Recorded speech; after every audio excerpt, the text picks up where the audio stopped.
고아 주제에 꿈이 의사라고 세계 최고 웃기지 마. 1986년 가을. 운동의 날이었어요. 가랑비가 살짝 내리다 그친 운동장은 축축했고 흙냄새가 코끝을 간지렸. 군데군데 색 바랜 초등학교 운동장 한편에 저는 혼자 웅크리고 앉아 있었습니다. 확성기에선 교장 선생님의 기나긴 훈화가 쉴 새 없이 흘러나왔지만 제 귀에는 철민이 녀석의 말만 자꾸 맴돌았어요. 근처에선 고무줄놀이 하던 여자아이들이 깔깔거리며 웃고 있었고 교문 앞에서는 뻥튀기 아저씨가 뻥이요 하며 기계 돌리는 소리가 신나게 들려왔습니다. 운동장 구석에 설치된 천막에서는 저희 어머니 말고 다른 아주머니들이 삶은 달걀이랑 주먹밥을 나눠주고 계셨죠. 지훈이 제 운동화 끈은 몇 번이나 매듭을 지어 겨우 신발 모양을 유지하고 있었고 바지 무릎에는 누군가의 손때 묻은 기운 자국이 희미하게 남아 있었습니다. 손에는 작은 양은 도시락. 그마저도 뚜껑이 녹슬어 열 때마다 삐걱거리는 소리를 냈죠. 야, 재민이 고아원 쥐새끼 또 왔다. 귓가에 밝힌 그 말들은 낡은 확성기 소리보다 훨씬 크게 울렸어요. 장대 높이 뛰기 연습을 하던 딱 봐도 잘 사는 티가 나는 아이들이 저를 향해 손가락질했습니다. 그중 하나는 우리 반반장 박철민이었죠. 새하얀 운동화에서는 상표를 막 뗀 자국이 선명했고 까만 머리를 반들반들하게 빗어 넘긴 모습이 아이고 눈부실 지경이었습니다. 옆구리에는 어머니가 싸준 도시락이 가방째로 달랑걸려 있었고요. 어이, 이지훈, 내가 뭘 했냐? 너도 의사 될 거라고 떠들고 다닌다며? 철민이가 친구들을 우르르 몰고 제 앞으로 다가왔습니다. 남들은 다 어버이날에 카네이션 달아주는데 넌 누구한테 달아줄 거냐? 쓰레기통 아이들의 키득거리는 웃음소리가 교실 창문을 타고 흘러나오는 손에 손잡고 노래보다 더 크게 들렸습니다. 저는 고개를 푹 숙인 채 양은 도시락 뚜껑을 조용히 열었습니다. 식은 밥과 달걀 프라이 하나, 고아원에서 아침마다 주는 똑같은 반찬이었죠. 달걀 프라이 위에는 그래도 원장님이 특별히 챙겨주신 거라고 고추장이 예쁜 별 모양으로 얹어져 있었습니다. 야, 얘 진짜 버려진 거 맞다니까? 완전 쓰레기통에서 주워온 애 같.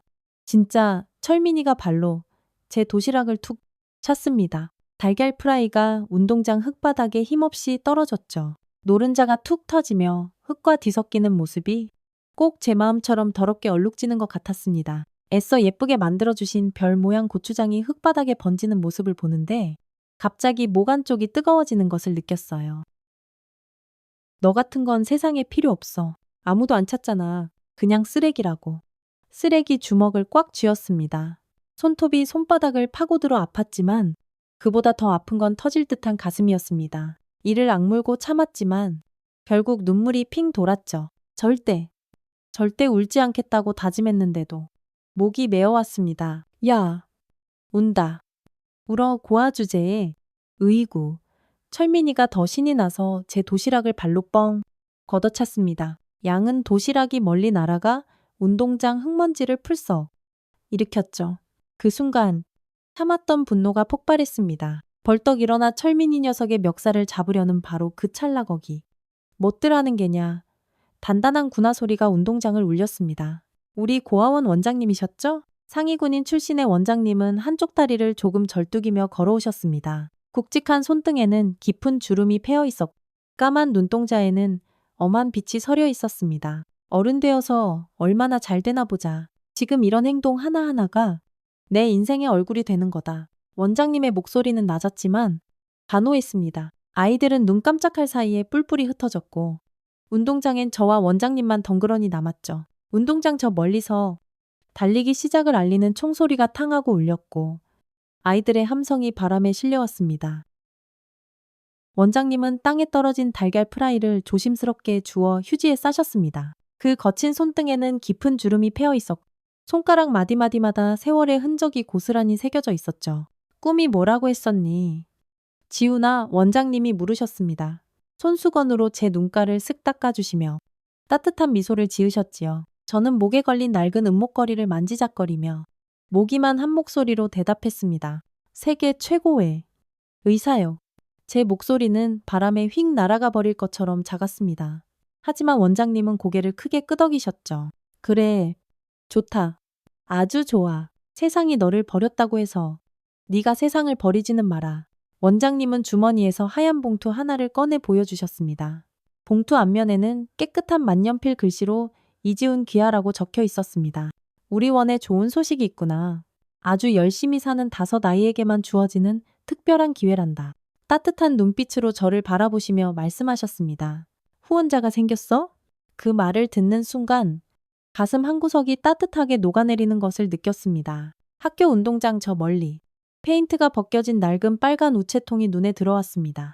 그 우체통처럼 저도 녹슬고 버려진 존재 같았지만 어쩌면 누군가는 저에게도 편지를 보낼 수 있다는 생각이 들었죠. 이제 너도 누군가에게 아주 소중한 사람이 된 거야. 봉투를 받아들자 미세하게 좋은 향수 냄새가 훅 풍겨왔습니다. 고급스러운 봉투 재질이 손끝에 닿는 감촉이 참 낯설었죠. 원장님의 말씀에 저도 모르게 눈물이 다시 고였습니다. 그날 쓰레기라고 불렸던 아이의 가슴 속에 작은 희망의 씨앗 하나가 톡 하고 피어났습니다. 저 멀리서 들려오는 운동의 음악 소리, 뻥튀기 아저씨의 경쾌한 뻥이요. 소리, 그리고 운동장 끝에 걸린 열심히 살면 기적이 온다는 낡은 펼침막. 제 손에는 여전히 어머니가 저를 버리기 전 마지막으로 주신 유일한 물건인 은목걸이가 꼭 쥐어져 있었습니다. 목걸이 뒷면에는 희미하게 CKW라는 이니셜이 새겨져 있었죠. 그것만이 제가 이 세상에 존재했다는 유일한 증거였습니다. 두고 봐. 난 반드시 세계 최고의 의사가 될 거야. 입술을 깨물며 속으로 몇 번이고 다짐했습니다. 운동장 스피커에서는 이어달리기 우승팀을 축하하는 방송이 시끄럽게 나오고 있었고 아이들의 환호성이 하늘을 찔렀습니다. 그날 버려진 아이는 처음으로 자신의 존재 이유를 어렴풋이나마 찾았습니다. 운동회가 끝난 후 저녁 고아원 마당은 귀뚜라미 소리만 가득했습니다. 낡은 슬레이트 지붕에서는 이슬이 뚝뚝 떨어졌고 구석에 쌓인 연탄 더미에서는 검은 가루가 바람에 풀풀 날렸죠. 하지만 고아원 안은 연탄난로에서 나오는 희미한 불빛과 따뜻한 온기로 가득했습니다. 다른 아이들은 벌써 자리에 누워 새근새근 잠들어 있었지만 저는 원장님이 주신 봉투를 가슴에 꼭 껴안고 뜬 눈으로 밤을 지새웠습니다. 봉투에서는 여전히 희미하게 좋은 향수 냄새가 났고 투명한 달빛 아래에서 마치 보물처럼 반짝였습니다. 다음 날 아침 원장실로 불려갔습니다. 방 안에는 오래된 책상과 삐걱거리는 나무 의자 그리고 노란 백열 전구 하나가 희미하게 빛을 내고 있었죠. 벽에 걸린 낡은 시계는 8시 15분을 가리키고 있었습니다. 이거 너에게 온 첫 편지란다. 원장님은 붉은 등삭이 잉크 자국이 살짝 묻은 손으로 크림색 봉투를 건네주셨습니다. 봉투 뒷면에는 희미하게 주소가 적혀 있었죠. 서울시 종로구, 서울이라는 글자가 크게 눈에 들어왔습니다. 교과서에서만 보던 그곳, 높은 빌딩과 넓은 도로가 있는 곳, 그 먼 곳에서 누군가가 저를 생각하고 있다는 사실이 도무지 믿기지가 않았습니다.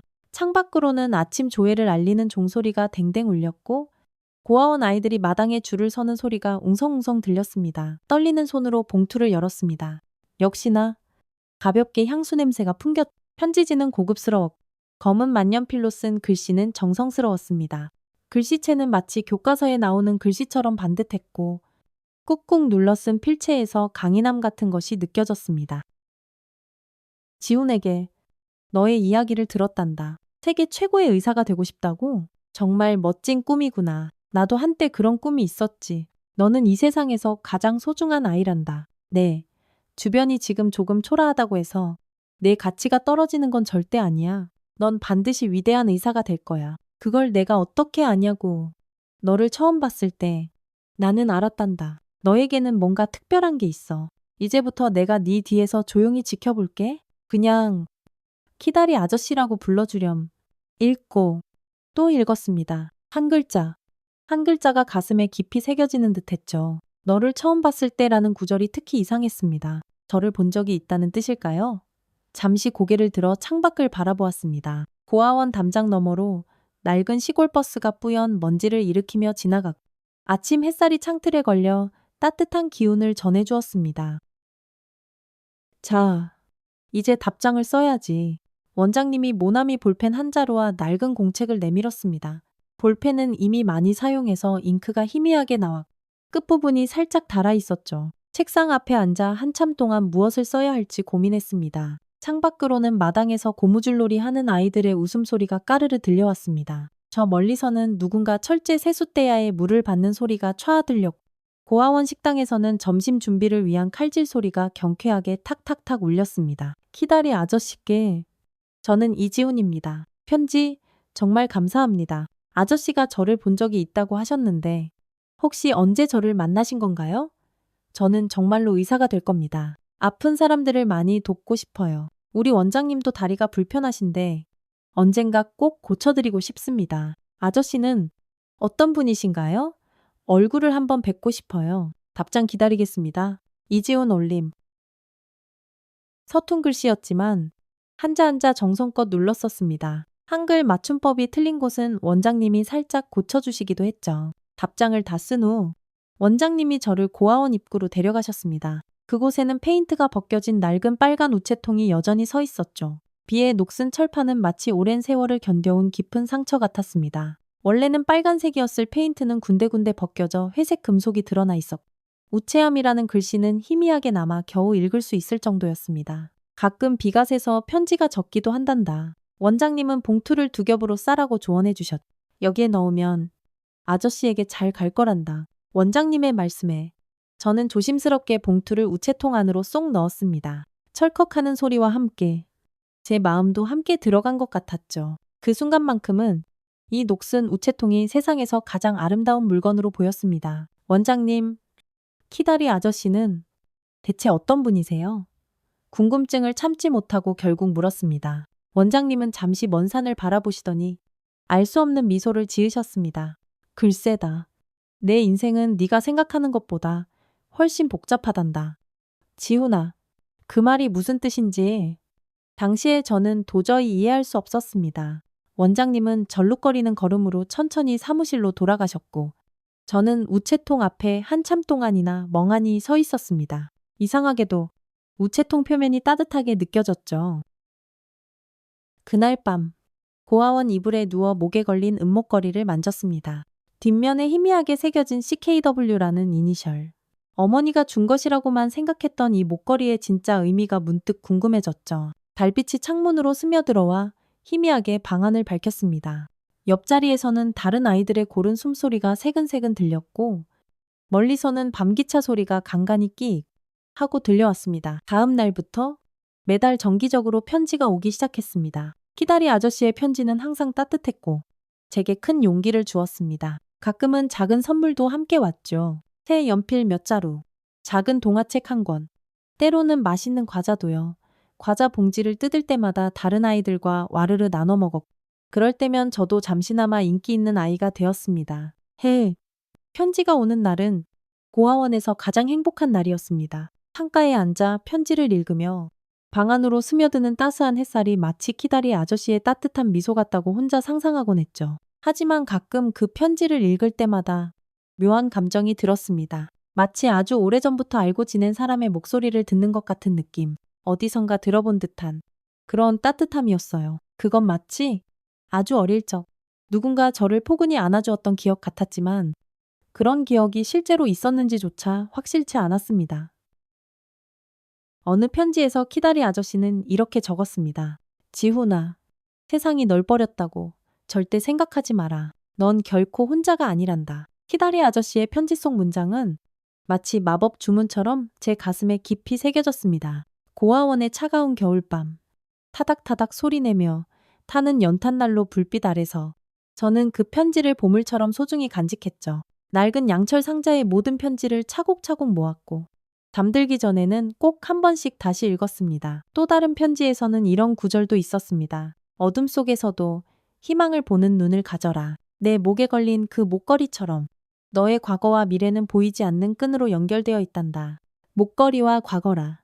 이 구절을 읽을 때마다 목걸이에 CKW 이니셜이 자꾸만 신경 쓰였습니다. 어머니의 이니셜은 분명 다른데 왜 CKW일까 잠 못 이루는 밤이면 그 알 수 없는 의문이 머릿속을 빙빙 맴돌았죠. 그렇게 1년이 지났습니다. 제 생일날 아주 특별한 편지가 왔습니다. 봉투 안에는 작은 책 한 권이 들어 있었죠. 의학의 기초라는 책이었습니다. 표지는 꽤 낡았지만 페이지마다 정성스럽게 손으로 쓴 필기 자국이 가득했어요. 마치 누군가 직접 공부하며 꼼꼼하게 메모한 흔적 같았습니다. 편지에는 이렇게 적혀 있었죠. 이 책은 내가 젊었을 때 보던 것이란다. 너에게 조금이나마 도움이 되길 바란다. 그리고 지훈아, 혹시 이번 주말에 고아원 정원에 새 벤치가 하나 생기더라도 너무 놀라지 마렴. 허허.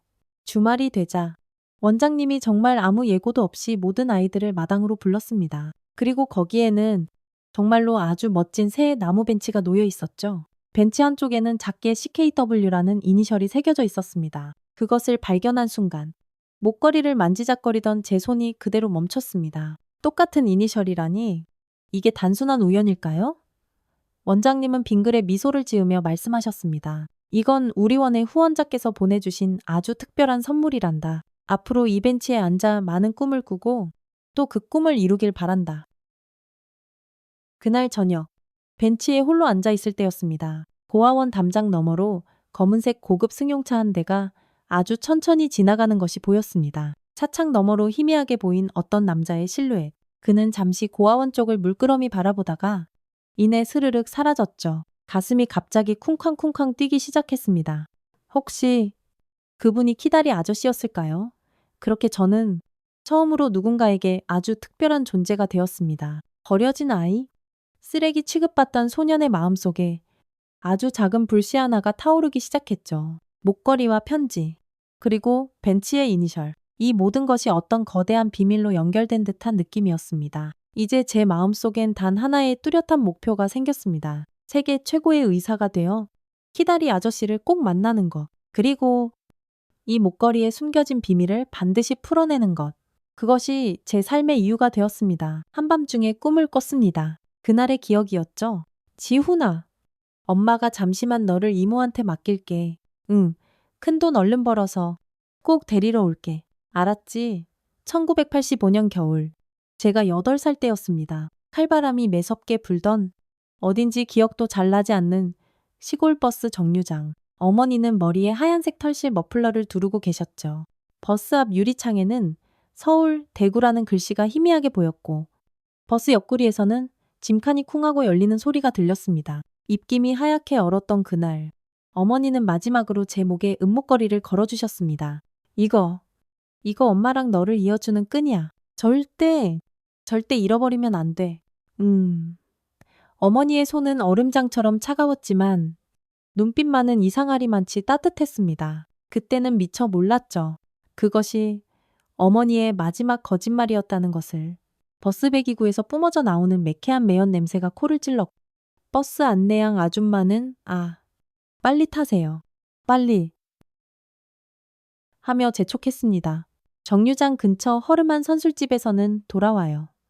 부산항의 노래가 구슬프게 흘러나왔고 어머니의 눈에는 눈물이 그렁그렁 고였습니다. 이모의 집은 아주 작았습니다. 시멘트 벽에서는 항상 축축한 물기가 흘렀고 다락방 같은 제 방은 천장이 너무 낮아 허리를 완전히 펴고 일어설 수도 없었죠. 바닥에는 비닐장판이 깔려 있었는데 구석구석 찢어진 곳마다 낡은 신문지가 덕지덕지 덧대어져 있었습니다. 처음 몇 달은 매일같이 버스 정류장에 나가 하염없이 어머니를 기다렸습니다. 하얀 머플러를 한 어머니가 활짝 웃으며 저를 부를 것만 같았죠. 하지만 정류장에 오는 건 텅 빈 버스뿐이었습니다. 정류장 근처 구멍가게 아저씨는 저를 볼 때마다 아이고, 녀석, 아직도 기다리냐 하며 가끔 불량식품 사탕을 하나씩 쥐어주시곤 했죠. 또 바보같이 기다리고 있어? 안 올 거라니까. 그 여자는 이모는 늘 신경질적이었습니다. 그리고 밤마다 소주를 마셨죠. 엄마는 언제 와요?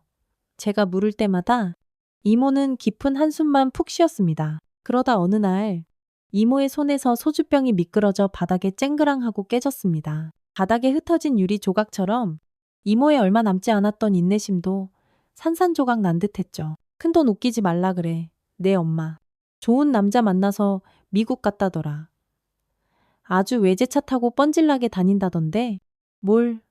이모는 술을 마실 때면 더 많은 이야기를 했습니다. 취한 목소리로 중얼거리는 말들이 마치 부서진 퍼즐 조각처럼 제 머릿속에 하나씩 맞춰졌죠. 어느 날은 이모가 소주병을 벽에 냅다 던지며 소리쳤습니다. 그 양반이 남겨준 재산도 몽땅 다 가져가고 애새끼만 쏙 버리고 뭐가 좋다고 쫄래쫄래 따라갔. 빌어먹을. 그 뒤로는 말을 삼켰지만요. 그렇게 조각난 이야기들만 주워 들으며 1년이 흘렀습니다. 해가 바뀌고 쌓였던 눈이 다 녹은 어느 봄날이었습니다. 이제 너도 갈 때가 됐다. 이모는 아침 신문을 뒤적이며 말했습니다. 신문 한쪽에는 아시안게임 준비 소식이 실려 있었고 봄을 알리는 화려한 벚꽃 축제 광고가 눈에 띄었죠. 네, 무슨 말씀이세요? 네 엄마는 이제 우리 모두한테 죽은 사람이야. 이제 너도 여기서 나가야 해. 그날 오후 이모는 저를 낡은 봉고 트럭 뒷자리에 태웠습니다. 창문 밖으로는 벚꽃이 하염없이 흩날렸죠. 참 아름다운 봄날이었지만 제 마음은 마치 진흙탕에 빠진 것처럼 무겁기만 했습니다. 이모는 담배 연기를 뻐끔뻐끔 내뿜으며 아무 말 없이 운전만 했습니다. 차가 도착한 곳은 붉은 벽돌로 지어진 2층 건물이었습니다. 새희망 보육원이라는 낡은 간판이 바람에 삐걱거렸죠. 건물 주변으로는 낮은 담장이 둘러져 있었고 입구에는 녹슨 철제 대문이 굳게 닫혀 있었습니다. 대문 옆에는 빨간색 우체통 하나가 덩그러니 서 있었는데 그때는 그 우체통이 제 인생을 이렇게나 바꿔놓을 거라고는 정말 꿈에도 상상하지 못했습니다. 잠깐만 기다리고 있어. 서류 좀 쓰고 올 테니까. 이모는 그렇게 말하고 건물 안으로 쌩안이 들어가 버렸습니다. 저는 트럭 뒷좌석에 웅크리고 앉아 목걸이를 만지작거리며 하염없이 기다렸죠. 10분, 20분, 그리고 1시간이 훌쩍 넘도록 이모는 돌아오지 않았습니다. 갑자기 트럭이 덜컹 하고 흔들렸습니다. 뒤돌아보니 낯선 남자가 운전석에 앉아 시동을 걸고 있었죠. 야, 거기 꼬마 내려 이 차 이제 가져가야 하니까. 저기요? 제 이모가 아직 이모고 나발이고 박씨 아줌마가 이 차 팔았다고. 당장 안 내려 그제야 알았습니다. 이모가 저를 완전히 버렸다는 것을. 허겁지겁 트럭에서 내려 남자는 곧바로 차를 몰고 쌩안이 사라져 버렸습니다. 뿌연 흙먼지만 남기고 떠나는 트럭을 바라보며 제 안에 남아있던 마지막 희망 한 조각마저 산산이 부서져 내렸습니다. 비가 추적추적 내리기 시작했습니다. 보육원 철문 앞에 홀로 남겨진 저는 손에 작은 보따리 하나와 목에 걸린 제 전부인 그 목걸이만 꼭 쥐고 있었죠. 철문 앞 우체통에는 빗방울이 뚝뚝 떨어졌고 멀리서 천둥 소리가 우르릉 쾅쾅 울렸습니다.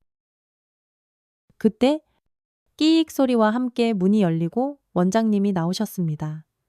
아이고, 이런, 여기 누가 있네. 어서 들어오렴. 비다 맞겠. 절뚝거리는 걸음으로 나오신 원장님은 제 머리 위로 커다란 우산을 펼쳐주셨습니다. 그 따뜻한 우산 아래로 들어서는 순간 저는 결국 참았던 눈물을 와앙 터뜨리고 말았습니다. 원장님의 품에 안겨 정말 어린아이처럼 엉엉 울었죠. 그날부터 고아원 생활이 시작되었습니다. 엄마도 이모도 그 누구도 저를 다시 찾지 않았죠. 처음 며칠은 입도 뻥긋하지 않았습니다. 다른 아이들이 시끄럽게 떠들고 웃어도 저는 구석에 쭈그리고 앉아 창밖만 하염없이 바라봤죠. 원장님은 조용히 다가와 제 머리를 쓰다듬어 주시는 것 외에는 아무것도 강요하지 않으셨습니다. 밤마다 울었습니다. 목걸이를 꼭 쥐고 낯선 천장을 바라보며 아이들과 함께 쓰는 공동 침실에 삐걱거리는 철제 침대, 살짝 곰팡이 냄새가 나는 담요, 한밤중에 들리는 아이들의 코, 고는 소리와 간간히 들리는 훌쩍임. 이제 이곳이 제 집이었습니다. 엄마가 정말 죽은 건지 아니면 어딘가에 살아있는 건지 정말 이모 말대로 미국에 간 건지 모든 게 혼란스러웠습니다. 가끔 텔레비전에 나오는 미국 풍경을 볼 때면 혹시 어머니가 저기 어딘가에 있을까 하고 막연히 상상하곤 했죠.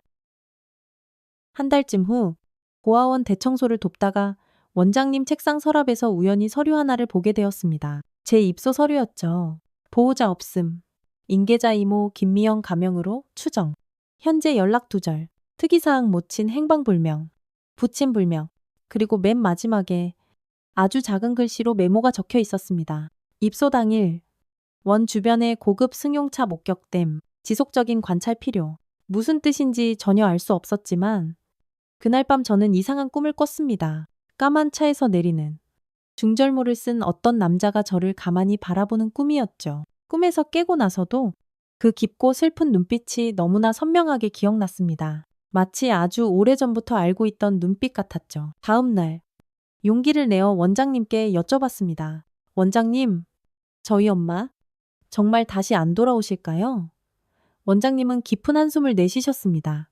지훈아, 세상에는 말하기 어려운 진실들이 있단다. 때로는 모르는 게 덜 아플 때도 있는 법이야.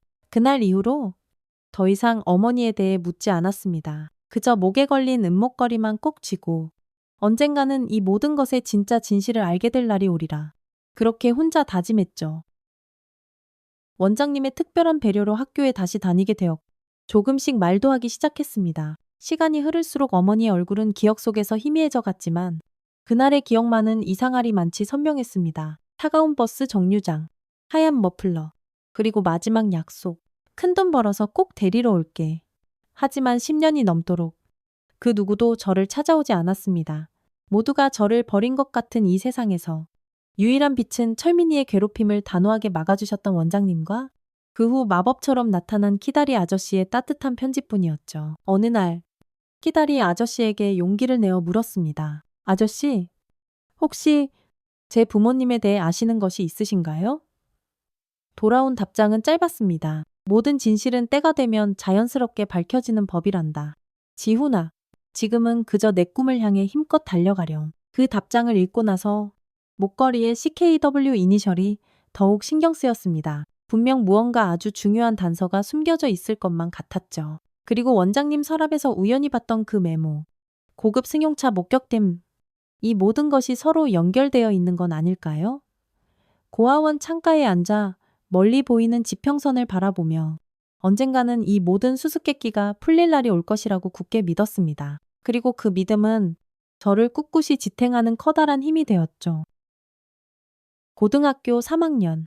드디어 저는 처음으로 의대 입시에 도전했습니다. 지훈아, 넌 틀림없이 합격할 거야. 원장님은 자신 있게 말씀하셨지만 결과는 불 보듯 뻔했죠. 아무리 지방 고등학교에서 전교 1등을 했다고 해도 고아원에서 혼자 끙끙대며 공부한 실력으로는 당시 하늘의 별 따기 같았던 서울의 의대 문턱을 넘기엔 턱없이 부족했습니다. 삐걱거리는 낡은 나무 의자에 앉아 학력고사 성적표를 받아들던 날, 제 손은 사시나무 떨리듯 떨리고 있었습니다. 합격자 명단 어디에도 제 이름 석자는 없었죠. 고아원 옥상에 올라가 텅 빈 하늘을 바라보며 한참을 소리내어 울었습니다. 손에는 키다리 아저씨가 마지막으로 보내주신 편지가 축축하게 젖어들고 있었습니다. 포기하지 마라. 지훈아, 내 꿈은 반드시 이루어질 것이다. 내가 항상 응원하고 있다는 것을 잊지 말거라. 재수라도 해볼까? 하는 마음에 키다리 아저씨에게 편지를 보냈습니다. 그리고 정말 신기하게도 곧바로 답장이 왔죠. 지훈아, 내가 학원비를 조금 도와주마. 절대 포기하지 마라. 넌 할 수 있다. 그러나 그 한 줄기 희망은 오래가지 못했습니다. 고등학교 졸업 후 얼마 지나지 않아 붉은 도장이 선명하게 찍힌 현역병이 병통지서가 고아원으로 떡하니 배달되었죠. 당시는 아무리 재수생이라도 병역 의무를 피할 수 없던 시절이었습니다. 입영통지서를 들고 원장님 방에 들어섰을 때 원장님의 눈빛에서 깊은 슬픔과 안타까움이 느껴졌습니다. 괜찮습니다. 원장님, 지금 입대해서 건강하게 제대하고 그때 더 열심히, 더 당당하게 도전하겠습니다. 키다리 아저씨에게 마지막 편지를 썼습니다. 답장은 아주 짧았죠. 돌아올 때까지 기다리고 있겠다. 반드시 살아 돌아와야 한다. 지훈아, 그 문장에서 왠지 모를 절박함 같은 것이 느껴졌습니다.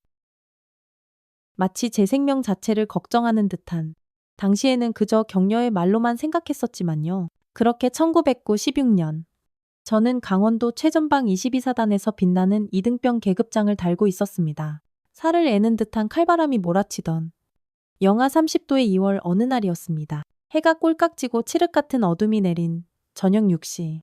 소대장은 느닷없이 야간 산악행군 훈련을 지시했죠. 오늘은 백두봉까지 왕복이 10km 완전군장 행군이다 전원. 3시간 안에 주파하도록. 완전군장은 25kg이 훌쩍 넘었습니다. M16 소총, 무거운 철모, 물이 가득 찬 수통, 비상식량, 한띠까지 모두 챙겨야 했죠. 당시 훈련소 막 나온 신병들에게는 그야말로 악몽 같은 훈련이었습니다. PX에서 몰래 사온 상철이 형이 준 별사탕 하나를 혀 밑에 굴리며 애써 마음을 다잡았습니다. 행군은 오후 7시에 시작되었습니다. 소대원 23명이 길게 한 줄로 늘어서서 험한 산길을 오르기 시작했죠. 하늘엔 희미한 별빛만이 우리의 길을 겨우 비추고 있었습니다. 손전등은 적에게 위치가 노출될 수 있다며 사용이 엄격히 금지되었죠. 군화가 눈을 발른 뽀드득. 뽀드득 소리만이 깊은 산속의 정적을 깨뜨렸습니다.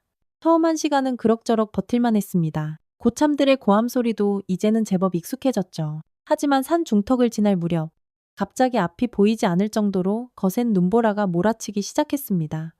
짙은 안개와 함께 그야말로 폭설이 쏟아져 내렸죠. 바로 앞사람의 등조차 보이지 않는 상황이었습니다. 앞사람 놓치지 마. 열애 없어. 이 새끼들아. 선임병의 고함 소리가 희미하게 들려왔습니다. 저는 앞사람의 배낭을 필사적으로 붙잡고 한 걸음 한 걸음 옮겼죠. 그러나 가파른 오르막길에서 그만 발이 미끄러지고 말았습니다. 등에 메고 있던 무거운 군장 때문에 순식간에 중심을 잃었죠. 으아! 눈 덮인 비탈을 따라 몇 미터를 대구르르 굴러떨어졌습니다. 정신을 차리고 일어나 소리쳤지만 거센 바람 소리에 제 목소리는 그대로 묻혀버렸죠. 소대원들은 이미 저 멀리 앞으로 나아가고 없었습니다. 저는 깊은 산속에 완전히 혼자 남겨진 것이었습니다. 기다려요. 저 여기 있어요.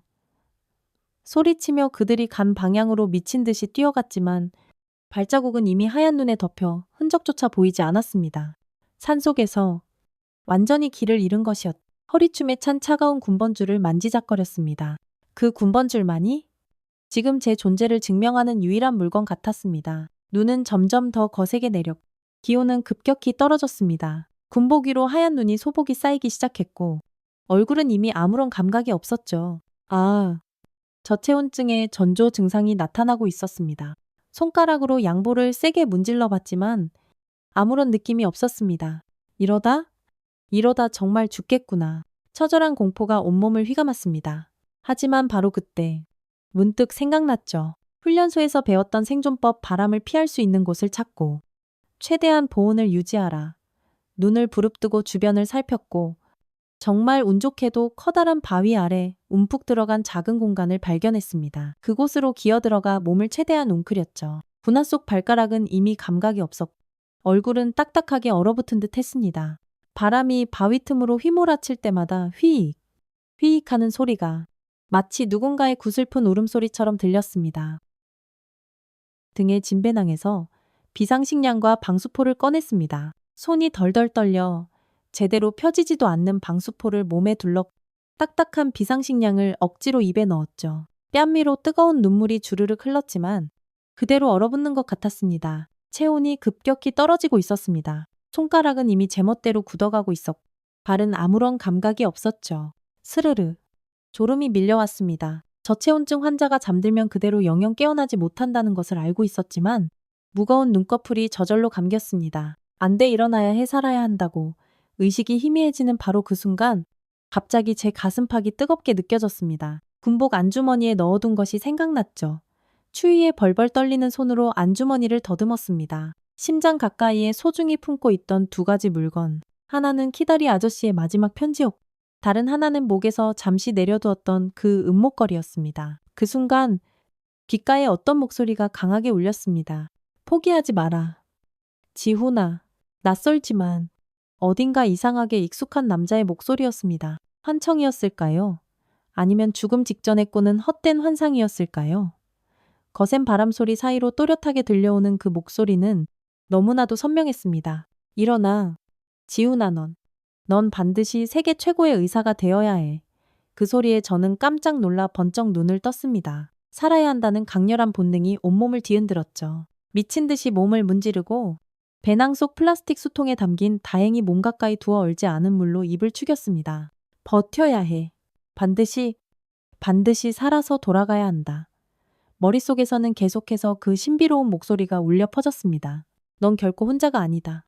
키다리 아저씨가 편지에 자주 쓰셨던 바로 그 말이 제 꺼져가던 생존 의지를 다시금 활활 불태웠습니다. 눈을 감지 않기 위해 얼얼한 뺨을 세게 꼬집고 감각 없는 발가락을 계속해서 움직였죠. 눈이 그치길 기다리며 새벽이 어서 오기만을 간절히 기다렸습니다. 안주머니에서 꺼낸 은목걸이를 꼭 쥐었습니다. CKW라고 새겨진 이니셜에 손가락을 하염없이 문질렀죠. 밤이 깊어질수록 추위는 살을 파고들듯 더욱 심해졌습니다. 영하 30도의 지독한 한기가 뼛속까지 스며들었죠. 분화 안에 발은 이미 딱딱하게 얼어붙은 것 같았고 손가락은 시퍼렇게 변해 있었습니다. 그렇게 지옥 같은 8시간이 흘렀습니다. 저는 맑은 정신으로 버티기 위해 필사적으로 기억을 더듬었습니다. 어린 시절 초등학교 운동회, 철민이의 지독한 괴롭힘, 원장님의 따뜻했던 손길, 그리고 키다리 아저씨의 편지들. 그 소중한 기억들이 제 흐려지는 정신을 간신히 붙잡아 주었죠. 드디어 동이 트자 거짓말처럼 눈보라가 잦아들었습니다. 희미한 아침 햇살이 하얀 눈으로 뒤덮인 산을 비추기 시작했죠. 바로 그때였습니다. 이지훈 2등병 거기 있나? 저 멀리서 누군가 제 이름을 애타게 부르는 소리가 들렸습니다. 아, 수색대였죠?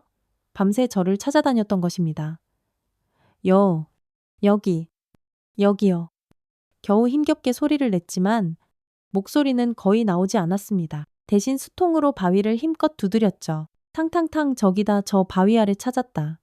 수색대원들이 마침내 저를 발견했습니다. 그들의 얼굴에는 안도의 표정이 가득했죠. 눈 속에 절반쯤 파묻힌 저를 발견한 수색대장의 눈에는 뜻밖에도 눈물이 그렁그렁 고여 있었습니다.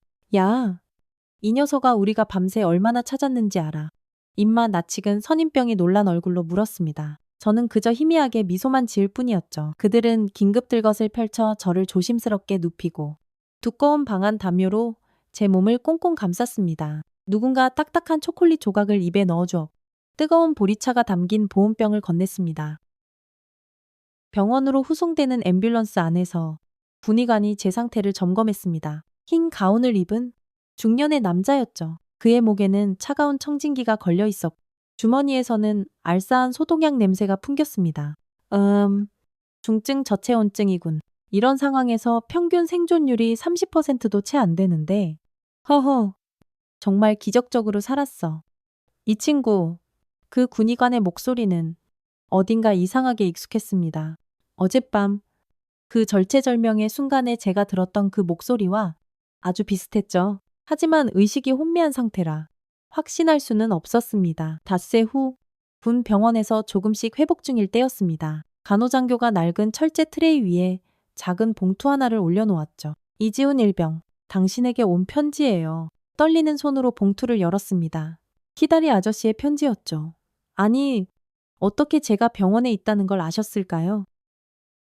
지훈아, 네가 무사하다는 소식을 들었다. 정말 잘 견뎌주어 고맙구나. 세상에는 때로는 설명하기 어려운 신비로운 연결고리가 있단다. 넌 결코 혼자가 아니야. 항상 기억하렴. 편지를 읽는 동안 병실 창문 너머로 병원 주차장이 보였습니다. 하얀 의사가운을 입은 머리가 희끗희끗한 어떤 남자가 검은색 차에 오르는 모습이 얼핏 눈에 들어왔죠.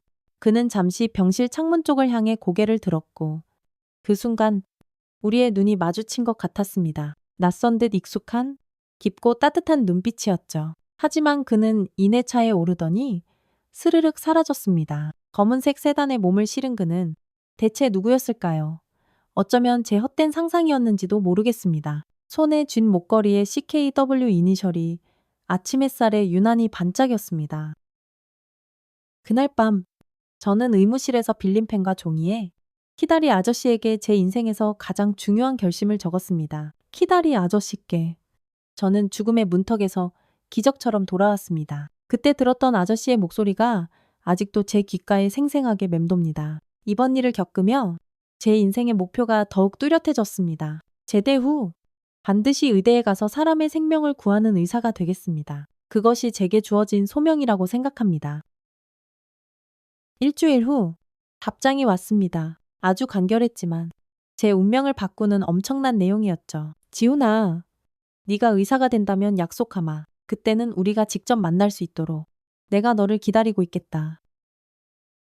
그 편지에는 처음으로 첨부물이 있었습니다. 놀랍게도 서울의 유명 의대 입시학원 1년 전액 등록증이었죠? 지금까지 받았던 그 어떤 편지보다도 가장 크고 놀라운 선물이었습니다. 부대로 복귀했을 때 저를 진료했던 군의관이었던 박대위가 저를 불렀습니다. 창밖에서 보았던 그 은발의 남자는 아니었습니다. 하얀 가운을 입은 그는 제 차트를 보며 빙긋 웃었죠. 이지훈 일병, 자네 같은 정신력이면 의대가 딱이야. 군생활 열심히 하고 전역하면 꼭 한번 도전해봐. 내가 응원하지.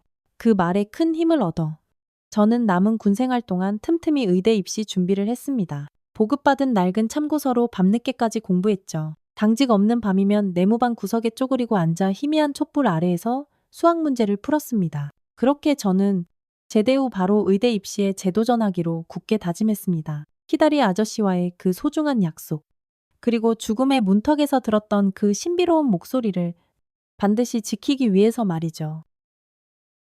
눈보라치던 그 깊은 산속에서 제게 엄청난 힘을 준 것은 과연 무엇이었을까요? 키다리 아저씨의 따뜻한 말이었을까요? 아니면 제 안에 흐르는 어떤 보이지 않는 강인한 무언가였을까요? 그때는 정확히 알 수 없었습니다. 하지만 그 지독했던 경험이 제 인생을 완전히 송두리째 바꿔놓을 줄은 그때는 정말 미처 몰랐습니다. 2005년 2월, 저는 그토록 꿈에 그리던 서울대학교 의과대학을 놀랍게도 수석으로 졸업했습니다. 의대 6년 내내 키다리 아저씨의 편지는 제 삶의 어두운 길을 밝혀주는 등불과 같았습니다. 중요한 시험 전날이면 어김없이 도착하는 따뜻한 격려의 편지. 힘들고 고된 실습 기간에는 작은 선물과 함께 오는 다정한 위로의 글귀들.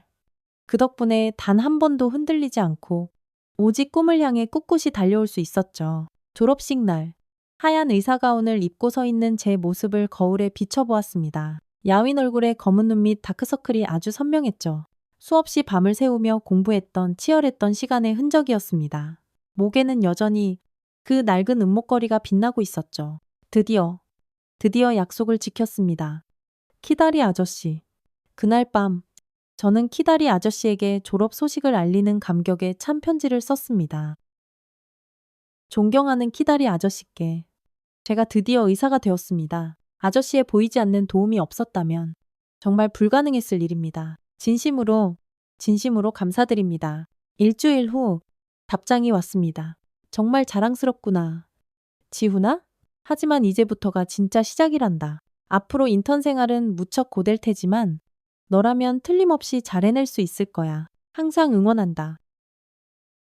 인턴 시절은 정말 상상 이상으로 고됐습니다. 36시간 연속 근무는 그냥 기본이었고, 잠은 쪽잠, 식사는 거르기 일쑤였죠. 선배 의사들의 불호령에 따라 병원 이곳저곳을 정신없이 뛰어다녔습니다. 하지만 환자들의 고통이 아주 조금이라도 줄어드는 모습을 볼 때면 그 어떤 피로도 신기하게 잊을 수 있었습니다. 인턴 생활 3개월 차. 응급실 당직을 서던 어느 깊은 밤이었습니다. 선생님, 알코올 중독 환자 들어왔습니다. 토열이 심하고 의식도 불안정해요.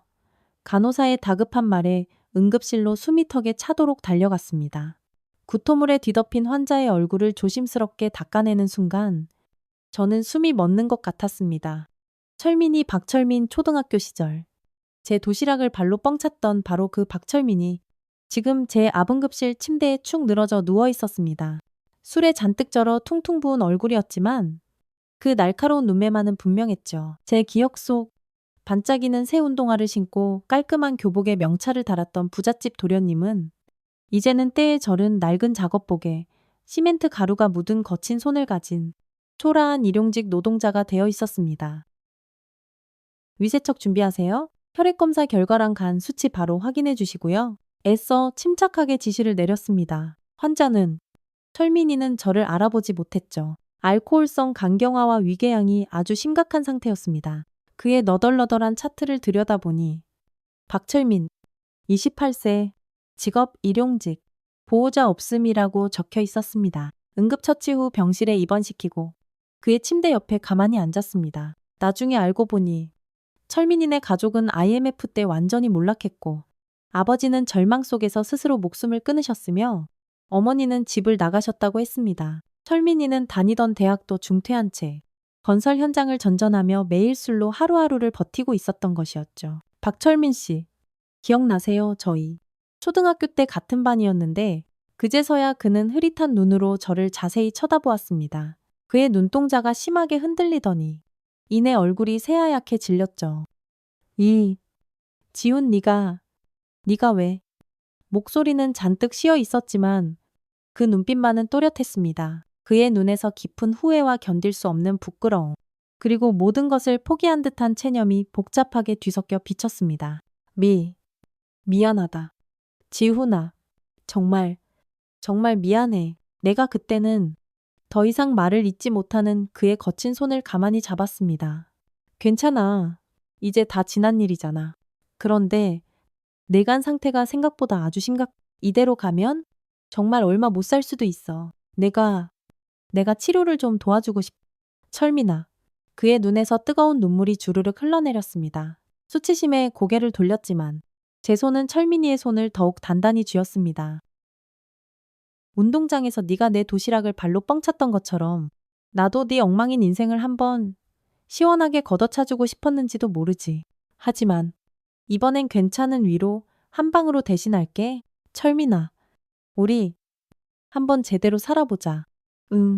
그날 저는 철민이를 알코올 중독 재활센터에 직접 연결해 주었고 치료비도 남몰래 지원했습니다. 문득 키다리 아저씨의 편지 한 구절이 떠올랐습니다. 진정한 의사란 단순히 몸만 치료하는 사람이 아니라 그 사람의 아픈 마음까지 따뜻하게 치유하는 사람이란다. 그날 밤 키다리 아저씨에게 짧은 편지를 썼습니다.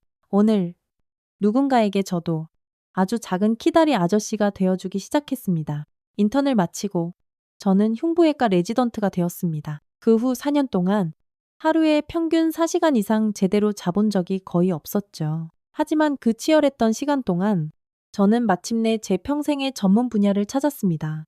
군대에서 직접 겪었던 그 끔찍했던 저체온증 경험을 바탕으로 심장 저온 보존법 연구에 깊은 관심을 갖게 되었죠. 레지던트 4년차 정말 기적처럼 피땀 흘려 노력했던 결과로 제 논문이 권위 있는 국제학술지에 실리게 되었습니다. 그리고 그것이 계기가 되어 꿈에 그리던 하버드 의과대학 병원 심장외과 펠로우십 프로그램에 덜컥 합격하게 되었죠. 미국으로 떠나기 전 고아원 원장님과 함께 소주 한 잔을 기울였습니다. 지훈아, 이제는 내 키다리 아저씨가 대체 누구인지 정말 궁금하지 않니? 원장님의 갑작스러운 질문에 잠시 생각에 잠겼습니다. 물론 궁금합니다. 원장님, 하지만 아저씨께서 때가 되면 직접 만나자고 약속하셨으니 그때까지 묵묵히 기다리겠습니다. 원장님은 무언가 깊은 생각에 잠긴 듯 했지만 더 이상 아무 말씀도 하지 않으셨습니다. 미국에서의 인연은 그야말로 눈 깜짝할 사이에 지나갔습니다. 새로운 심장수술법 개발 연구에 참여했고 수많은 세계적인 의학자들과 어깨를 나란히 하며 교류했죠. 그곳에서도 키다리 아저씨의 편지는 계속해서 도착했습니다. 이제는 가끔 이메일로 오기도 했지만 여전히 실제 주소는 알 수 없었죠.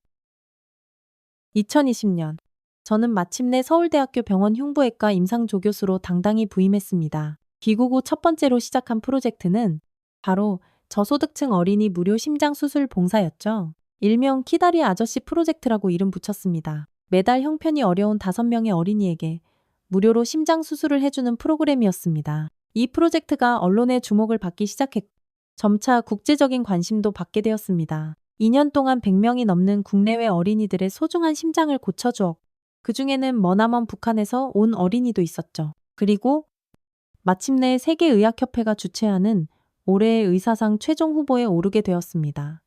시상식은 스위스 제네바에서 열렸고 저는 생애 처음으로 근사한 턱시도를 빌려 입고 그곳에 참석했습니다. 올해의 의사상, 그 영광의 수상자는 대한민국의 이지훈 박사입니다.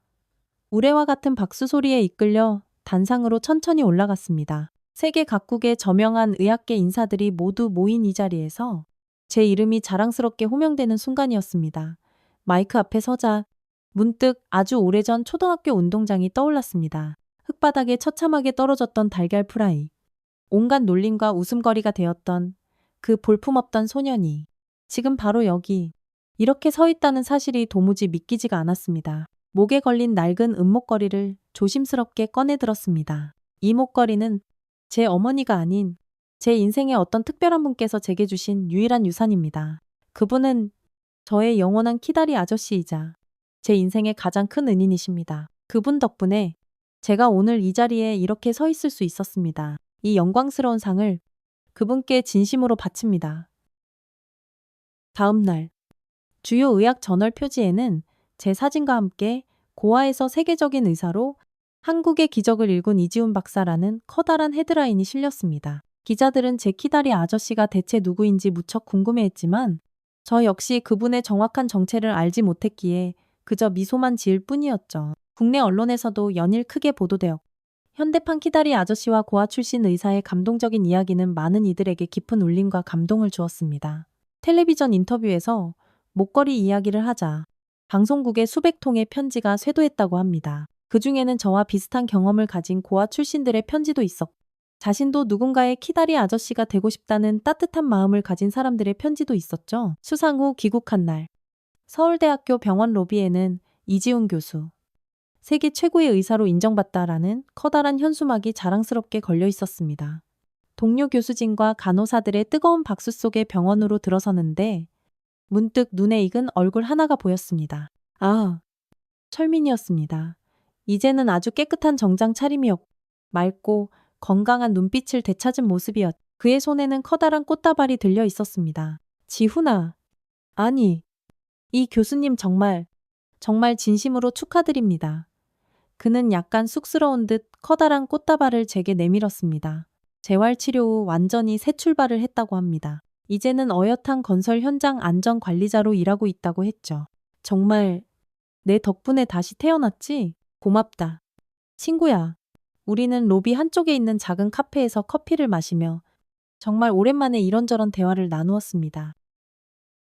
그는 여전히 어린 시절 저를 그토록 못살게 굴었던 일을 진심으로 부끄러워했지만 저는 그런 아픈 경험이 있었기에 지금의 제가 있는 것이라고 이제는 다 괜찮다고 진심으로 말해주었죠. 세계의사상 수상 후 며칠이 지난 어느 늦은 저녁 병원 사무실에서 밀린 환자 차트를 검토하고 있었습니다. 문득 목에 걸린 은목걸이가 손에 닿았고 CKW라는 이니셜이 다시 한번 눈에 들어왔습니다. 참으로 오랜 시간 동안 풀지 못한 가슴속 깊은 곳에 수수께끼였죠. 그때 조심스러운 노크 소리가 들렸습니다. 평소와는 사뭇 다른 어딘가 긴장한 표정의 수간호사가 조용히 문을 열었습니다. 이 교수님, 지금 아주 중요한 연락이 왔습니다. 그녀의 목소리에서 알 수 없는 긴박함이 느껴졌습니다. 네, 무슨 일이죠? 김 간호사님, 그게 삼청동에서 개인병원을 운영하시는 최강우 원장님께서 지금 매우 위독하시답니다. 병원 측에서는 최 원장님께서 아주 오래전부터 이 교수님을 간절히 찾고 계셨다고 합니다. 지금 저희 서울대학교 병원 중환자실에 막 도착하셨는데 의식이 아직 조금 있으실 때 꼭 좀 만나보셔야 할 것 같다고. 최강우. 그 이름이 마치 번개처럼 제 머릿속을 강타했습니다. 참바. 목걸이의 이니셜과 똑같았습니다. 그동안 수없이 머릿속으로 되뇌었던 그 이니셜과 정확히 일치했죠. 심장이 갑자기 미친 듯이 뛰기 시작했습니다. 목걸이를 손으로 꽉 쥐었습니다. 어린아이였을 때부터 혹독했던 군대 시절을 거쳐 치열했던 의대 시절까지 그 모든 시간을 그림자처럼 함께했던 나의 키다리 아저씨? 그분이 설마 지금 당장 가봐야겠습니다. 서둘러 하얀 가운을 벗어던지고 병원을 뛰쳐나왔습니다. 어느새 차가운 가을비가 추적추적 내리기 시작했고 도로는 퇴근길 차량으로 꽉 막혀 붐볐습니다. 택시 안에서 가슴은 주체할 수 없이 계속 쿵쾅거렸죠. 목에 걸린 은목걸이를 하염없이 만지작거리며 창밖을 멍하니 바라보았습니다. 서울의 화려한 네온사인들이 빗방울에 반사되어 아련하게 번져 보였습니다. 최강우. 그 이름을 속으로 몇 번이고 되뇌어 보았습니다. 어디선가 들어본 듯한 그러나 확실히 기억나지 않는 이름. 하지만 목걸이의 CKW 이니셜과 너무나도 정확하게 맞아떨어지는 그 이름에 온갖 상념들이 머릿속을 어지럽게 교차했습니다. 택시가 마침내 서울대학교 병원 응급실 앞에 도착했습니다. 세차게 내리는 비를 그대로 맞으며 급히 현관으로 뛰어들어갔고 안내 데스크에서 최강우 환자의 위치를 다급하게 물었죠. 최강우 환자분은 지금 중환자실 504호에 계십니다. 하지만 면회는 저는 의사입니다. 그리고 그분은 제 가족입니다. 말문이 갑자기 턱 막혔습니다. 과연 저는 그분의 가족이라고 할 수 있을까요? 아직 아무것도 확신할 수 없었지만 제 심장이 그렇다고 틀림없이 그렇다고 격렬하게 외치고 있었습니다. 중환자실 복도는 숨막힐 듯 조용했습니다. 희미한 형광등 불빛 아래 간호사들이 그림자처럼 조용히 오가고 있었고 각종 모니터에서 나는 삐삐 하는 소리와 산소 공급 장치의 규칙적인 슉슉 하는 리듬만이 정적을 깨고 있었죠. 504호실 앞에서 젊은 간호사가 저를 조용히 멈춰 세웠습니다. 죄송합니다만 환자분 상태가 지금 매우 위중하십니다. 췌장암 말기시고 어제 갑자기 상태가 급격히 악화되셨어요. 의식은 아직 조금 있으시지만 오래 대화하시긴 어려우실 거예요. 심장이, 아니, 제 영혼 전체가 떨리는 것 같았습니다. 문을 열고 들어가자 희미한 형광등 불빛 아래 앙상하게 마른 몸 하나가 보였죠. 수많은 의료 장비와 링거줄에 둘러싸인 70대 후반으로 보이는 백발의 노인. 피부는 심한 황달로 누렇게 변해 있었고 커다란 산소 마스크가 얼굴의 반쯤을 가리고 있었습니다. 그러나 그 지친 눈동자만은 아직 또렷하게 살아 있었습니다. 그 깊고 슬픈 눈이 저를 향했을 때 저는 단번에 알았습니다. 낯설지만 어딘가 사무치게 익숙한 그 눈빛. 혹독했던 군생활 당시 구급차 안에서 저를 내려다보던 바로 그 군의관의 눈동자였습니다. 그리고 아주 오랜 세월 동안 빛바랜 사진 속에서만 희미하게 보았던 그 그리운 눈매가 지금 바로 저를 애틋하게 바라보고 있었죠. 아, 아저씨. 침대 옆에 힘없이 무릎을 꿇고 앉았습니다. 노인은 아주 힘겹게 희미한 미소를 지었죠. 주름지고 메마른 손이 아주 천천히 올라와 제 젖은 뺨을 가만히 쓰다듬었습니다. 그 떨리는 손길에서 뭔가 이상하게 익숙한 온기가 느껴졌습니다. 마치 아주 어린 시절 누군가가 저를 따뜻하게 쓰다듬어 주던 바로 그 느낌처럼요. 드디어 만나는구나. 아들아? 목소리는 거의 들리지 않았지만 그 미소는 세상 그 무엇보다 따뜻했습니다. 눈가에 깊은 주름이 잡히며 그의 눈에서 뜨거운 눈물이 주르륵 흘러내렸습니다. 산소 마스크를 잠시 벗으려 했지만 제가 다급히 말렸습니다. 아니에요. 말씀하지 마세요. 제가 키다리 아버지를 찾아왔습니다. 그의 눈이 순간 반짝 빛났습니다. 힘겹게 고개를 끄덕이는 모습에서 모든 것을 확신할 수 있었습니다. 제 눈에서도 참았던 눈물이 본물처럼 터져나오기 시작했죠. 왜 저를 이렇게까지? 그는 아주 천천히 고개를 돌려 침대 옆 작은 서랍장을 가리켰습니다. 조심스럽게 서랍을 열자 낡은 사진 앨범 한 권과 함께 누렇게 변한 서류 뭉치 하나가 나왔죠. 가장 위에는 아주 오래된 흑백 사진 한 장이 놓여 있었습니다. 첫 번째로 눈에 들어온 건 젊은 시절의 최강우 선생님과 너무나 아름다운 어떤 여성이 다정하게 함께 찍은 사진이었습니다.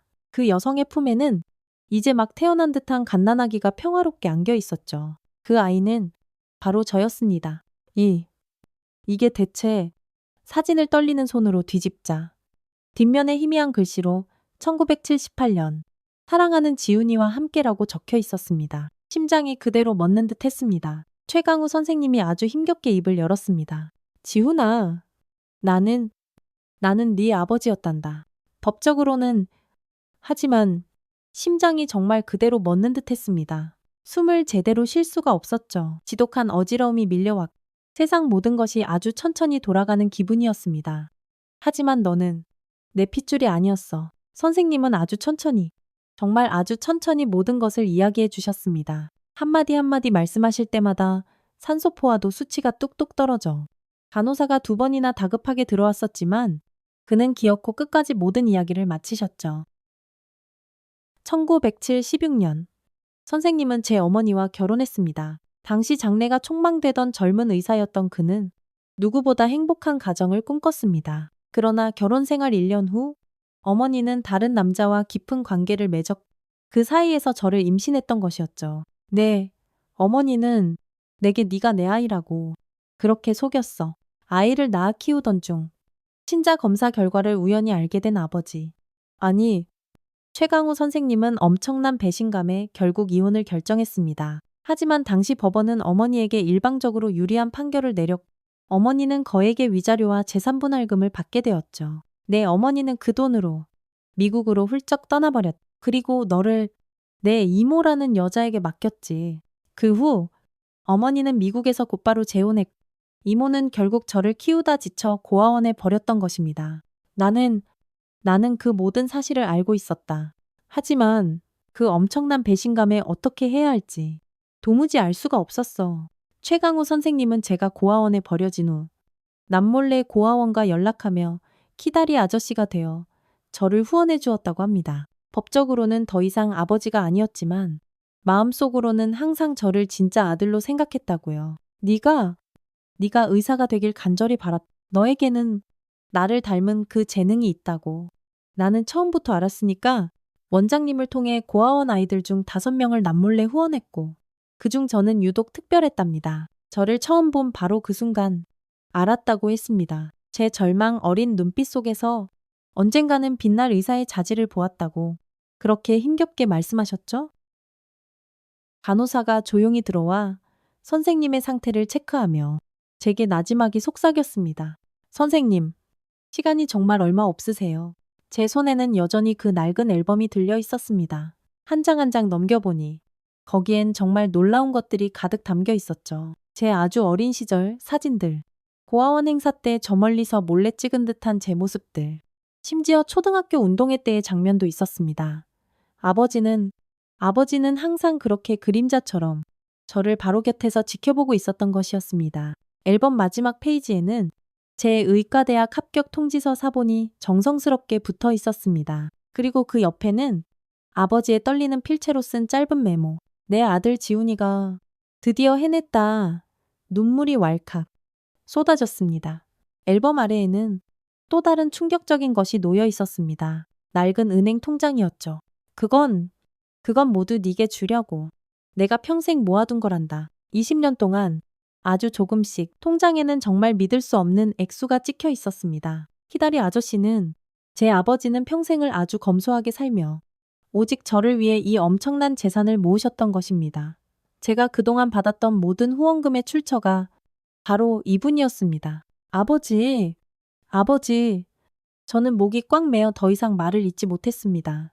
흔들리는 침대 철제 레일을 꽉 잡았지만 온몸이 사시나무처럼 떨렸습니다. 누군가를 아버지라고 부른 것은 제 인생에서 이번이 정말 처음이었습니다. 침대 옆에 그대로 무릎을 꿇고 그의 차갑게 식어가는 손을 두 손으로 꼭 잡았습니다. 어머니는 저를 버렸지만 진짜 핏줄이 아니라고 했지만 이분이야말로 제 진짜 아버지였습니다. 남몰래 저를 평생 지켜봐 주신 제 인생의 유일한 은인이자 구원자였습니다. 미안하다.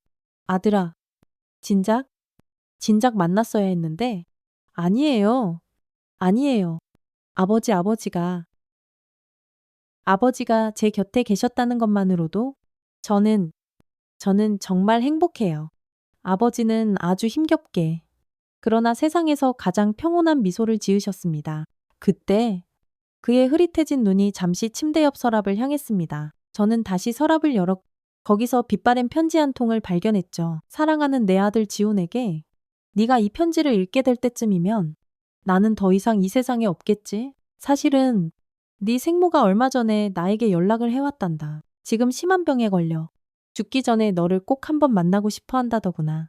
이 편지 뒷면에 그 사람의 주소가 적혀있. 만날지 말지는 전적으로 내 선택이지만 용서할 수 있다면 그것 또한 삶의 한 방식이라는 것을 부디 알아주었으면 한다. 편지를 다 읽는 동안 아버지의 손길이 갑자기 스르르 약해지는 것을 느꼈습니다. 심전도 모니터에서 날카로운 삐 소리가 병실 전체에 길게 울려 퍼졌죠. 아버지. 의사로서 본능적으로 심폐소생술을 시작하려 했지만 간호사들이 저를 부드럽게 그러나 단호하게 말렸습니다. 이 교수님, 최 선생님께서는 미리 의료 연명 결정서에 심폐소생술을 하지 말아달라고 분명히 서명해 두셨어요. 마지막 임종을 아주 자연스럽게 맞이하고 싶다는 의사를 밝히셨습니다. 처절한 무력감에 그대로 무릎을 꿇고 아버지의 손을 잡았습니다. 그의 마지막 말은 너무나 고요하고 평화로웠죠. 너는 내 핏줄이 아니었어도 내 심장이었. 지훈아. 마지막 숨을 거두시는 그 순간까지 아버지의 눈은 오직 저만을 향해 있었습니다. 그 순간 저는 완전히 무너져 내리며 어린아이처럼 엉엉 울었습니다. 차가운 병실 바닥에 무릎을 꿇고 이 세상에서 저를 가장 깊이 사랑해준 단 한 사람의 손을 붙잡고 정말 한참을 그렇게 어린아이처럼 울고 또 울었죠. 아버지. 서랍 속 서류들을 다시 천천히 살펴보니 거기에는 아버지가 무려 20년 동안 하루도 빠짐없이 쓴 일기가 있었습니다. 그 안에는 제 성장 과정 하나하나가 너무나도 자세하게 기록되어 있었죠. 1986년 10월 15일. 오늘 지훈이를 운동회에서 몰래 보았. 못된 아이들에게 괴롭힘을 당하고 있었지만 그 아이의 눈빛만은 결코 꺾이지 않았. 그래. 저 아이는 틀림없이 내 아들이다. 1996년 2월 20일. 지훈이가 군대에서 야간 훈련 중 실종되었다는 청천벽력 같은 연락을 받았. 심장이 그대로 멎는 줄 알았. 제발. 제발 부지. 살아만 있기를. 2005년 2월 25일. 드디어 내 아들 지훈이가 의과대학을 졸업했다. 멀리서 그저 지켜보기만 했지만 내 인생에서 가장 자랑스럽고 행복한 순간이었. 일기장을 가슴에 꼭 저는 다시 한번 주저앉아 오열했습니다. 이 모든 시간 동안 아버지는 그렇게 늘 그림자처럼 제 곁을 지키고 계셨던 것입니다. 제가 위험에 처했을 때 항상 어디선가 나타나 저를 구해주셨고 제가 작은 성공을 거둘 때마다 누구보다 기뻐하며 항상 축하해 주셨죠. 따뜻한 편지를 통해 그리고 아무도 모르는 은밀한 도움을 통해 저를 이만큼이나 훌륭하게 키워주셨습니다. 그렇게 잃어버렸던 아버지를 기적처럼 찾은 바로 그날 저는 다시 아버지를 영원히 잃었습니다. 하지만 이제 저는 분명히 알았습니다. 아버지는 단 한순간도 저를 버린 적이 없었다는 것을. 그리고 제가 누구인지, 제가 어디에서 왔는지를 말이죠. 고맙습니다. 키다리 아저씨. 아니, 아버지. 정말 고맙습니다. 그날 밤 아버지의 싸늘한 병실에서 나와 병원 옥상으로 정처 없이 올라갔습니다. 서울의 밤하늘은 이상하리만치 맑았고 수많은 별들이 저마다의 빛을 반짝이고 있었죠. 아버지가 남긴 소중한 유품들을 가슴에 꼭 품에 안고 목에는 이제야 그 진짜 의미를 알게 된 CKW 은목걸이를 걸고 있었습니다. 아버지, 이제는 제가 당신이 제게 그러셨던 것처럼 누군가의 따뜻한 키다리 아저씨가 되겠습니다. 그것이 제가 당신께 드릴 수 있는 유일한 약속입니다. 아버지의 마지막 유언대로 장례식은 아주 소박하게 치러졌고 화장을 한 후 유골은 바다에 뿌리기로 했죠. 인천 앞바다의 아주 작은 선착장. 그곳은 아버지와 어머니가 아주 젊은 시절 처음으로 만났던 추억이 깃든 곳이라고 합니다. 아버지는 어머니와 이혼한 후 단 한 번도 재혼하지 않으셨고 혈육이라고는 저 하나뿐이었습니다. 한 번 깊이 상처받은 마음은 다시는 쉽게 열지 못했다고 간호사가 조용히 말해주었죠. 평생을 그토록 외로이 살면서도 오직 저 하나만을 위해 모든 것을 바쳐 살아오신 겁니다. 낡은 택시를 타고 한참을 달려 선착장으로 향했습니다. 운전사 아저씨는 80년대 유행했을 법한 포마드 머리를 하고 계셨고 라디오에서는 아주 오래된 옛가요가 구슬프게 흘러나왔죠. 돌아와요. 부산항해라는 노래. 아버지가 생전에 무척이나 좋아하셨다는 바로 그 노래였습니다. 저기가 선착장입니다. 손님. 운전사의 말에 고개를 들었습니다. 마치 시간이 그대로 멈춘 듯한 낡고 빛바랜 풍경이 눈앞에 펼쳐졌죠. 여기저기 녹슨 철제 구조물과 페인트가 벗겨진 낡은 목선들. 한쪽에는 아주 오래된 허름한 포장마차가 위태롭게 서 있었고 그 옆에서는 구멍난 어망을 하염없이 기우는 백발의 노인이 있었습니다. 바다는 더없이 잔잔했고 저 멀리 서해의 작은 섬들이 마치 신기루처럼 희미하게 보였습니다. 하늘에는 갈매기 몇 마리가 끼룩끼룩 소리를 내며 빙빙 맴돌고 있었고 바닷바람은 짭짤한 소금 냄새를 가득 품고 불어왔죠. 나무로 만들어진 낡은 방파제 끝에 서서 하염없이 먼 바다를 바라보았습니다. 하늘과 바다가 맞닿은 저 아득한 수평선은 마치 끝없이 이어질 것만 같았죠. 찬주. 아버지의 깊고 넓은 사랑처럼요. 아버지, 저 왔어요. 조용히 유골함을 열었습니다. 곱디고 온 하얀재가 차가운 바닷바람에 섞여 저 멀리 바다로 자유롭게 흩날려갔죠. 그 순간 참았던 눈물이 또다시 왈칵 쏟아졌습니다. 왜 진작 말씀하지 않으셨어요? 아버지, 왜요? 텅 빈 바다를 향해 소리 없이 물었지만 아무런 대답도 돌아오지 않았습니다. 대신 잔잔한 파도 소리만이 제 귓가를 부드럽게 어루만져 주었죠. 유골을 모두 바다에 보내드리고 나서 주머니에서 아버지가 남긴 마지막 물건들을 꺼냈습니다. 지난 20년간의 그 소중한 편지들, 제 목에 걸린 은목걸이, 그리고 생모의 주소가 희미하게 적힌 작은 메모. 은목걸이를 자세히 보니 뒷면에 선명하게 새겨진 CKW는 바로 최강우라는 제 아버지의 이름 이니셜이었습니다. 처음부터 이 목걸이는 어머니가 아닌 아버지가 저를 위해 손수 준비한 것이었습니다.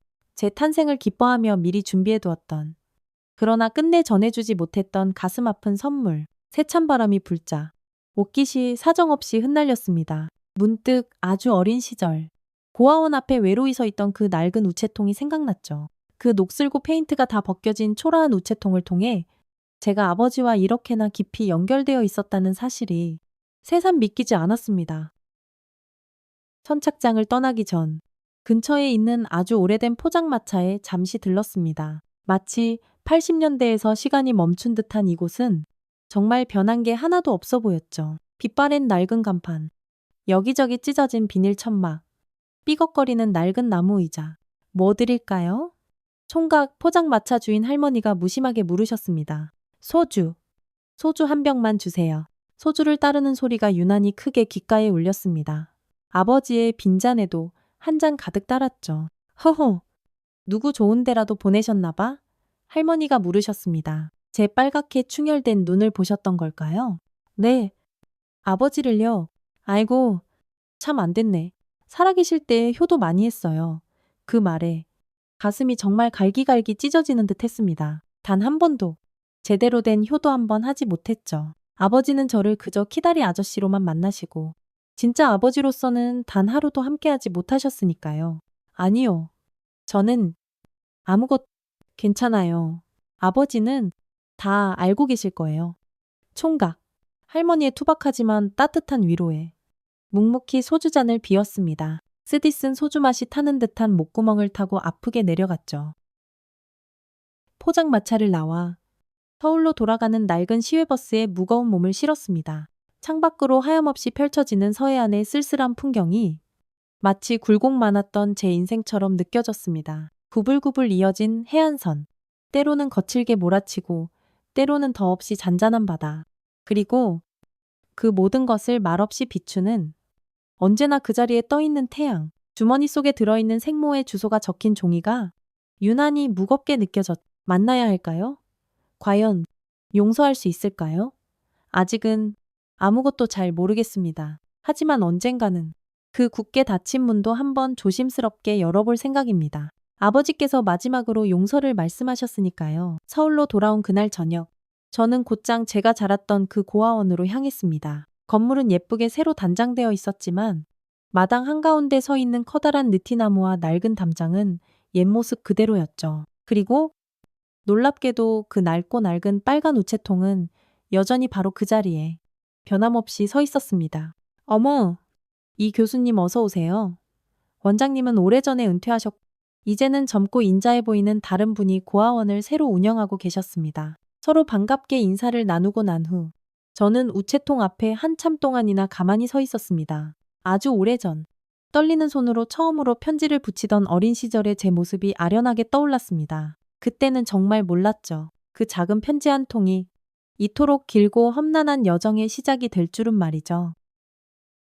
주머니에서 새로 쓴 편지 한 통을 꺼냈습니다. 아버지가 돌아가신 후 처음으로 쓴 편지였죠. 새희망 보육원 원장님께 저는 이제 어엿한 의사가 되었습니다. 이름 모를 키다리 아저씨의 따뜻한 도움으로 정말 불가능해 보였던 꿈을 마침내 이루었습니다. 이제 저도 누군가에게 그런 소중한 존재가 되고 싶습니다. 이 고아원 아이들 중에 혹시 저처럼 의사를 꿈꾸는 아이가 있다면 제가 그 아이의 새로운 키다리 아저씨가 되어주고 싶습니다. 이 편지와 함께 아주 작은 첫 후원금을 보냅니다. 앞으로도 이 후원은 계속될 것입니다. 이지훈 드림. 편지를 우체통에 조심스럽게 넣었습니다. 딸깍하는 소리와 함께 제 인생의 또 다른 새로운 장이 활짝 열리는 듯한 기분이 들었죠. 그리고 고아원을 나오기 전 새로 부임하신 원장님께 한 가지 부탁을 드렸습니다. 원장님, 혹시 괜찮으시다면 제가 매주 토요일마다 이곳 아이들에게 재미있는 의학 이야기를 좀 들려주고 싶습니다. 그렇게 시작된 키다리 아저씨의 신나는 의학 교실은 얼마 지나지 않아 고아원 아이들에게 가장 인기 있는 특별한 시간이 되었습니다. 종이로 만든 청진기를 서로의 가슴에 대고 두근두근 심장 소리를 들어보기도 하고 신기한 현미경으로 작은 세포들을 관찰하기도 하고 때로는 병원으로 다 함께 견학을 가기도 했죠. 그 반짝이는 눈망울을 가진 아이들 중에는 분명 미래에 훌륭한 의사가 있을 것이라고. 저는 굳게 믿습니다. 서울대학교 병원으로 돌아와 제 연구실 책상에 깊숙이 앉았습니다. 창밖으로는 서울의 밤이 소리 없이 깊어가고 있었고 병원 복도에서는 간호사들의 분주한 발소리가 규칙적으로 들려왔습니다. 책상 위에는 고아원 아이들이 서툰 솜씨로 그려준 알록달록한 그림들이 소중하게 놓여 있었죠. 손에는 아버지가 남긴 모든 편지가 담긴 낡은 상자가 들려 있었습니다. 그 안에는 저의 모든 아픈 과거와 빛나는 미래가 함께 숨쉬고 있었죠.